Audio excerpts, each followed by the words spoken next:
There's been outrage across the country after thalassaemic children in Rajasthan contracted HIV/AIDS as well as hepatitis C from blood transfusions after they received blood in a government hospital.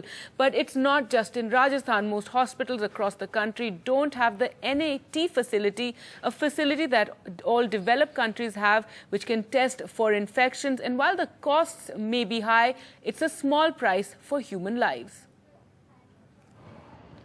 Around 200 thalassaemic children in Rajasthan have contracted hepatitis C and HIV because they were given infected blood.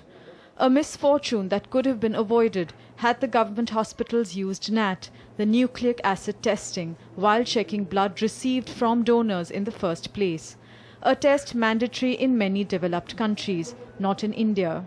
A 2009 study by the All India Institute of Medical Sciences found that the ELISA method of testing blood was not entirely safe.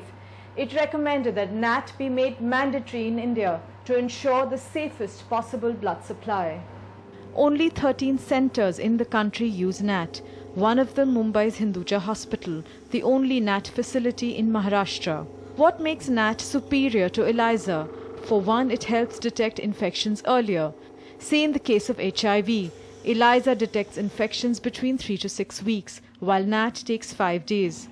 For hepatitis C too, it takes 5 days, while ELISA can take up to an average of 2 months. Time lag between infection and the detection is the window period.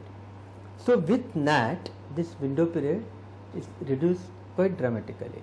We are looking directly at the virus DNA or RNA. That means we are looking at the molecular level. The reason NAT loses out to ELISA is the cost factor. The equipment costs up to rupees 60 lakhs to install, the cost per test nearly 2,000. Yet it's a small price to pay, where human lives are concerned. In Mumbai, Shai Venkatraman for NDTV.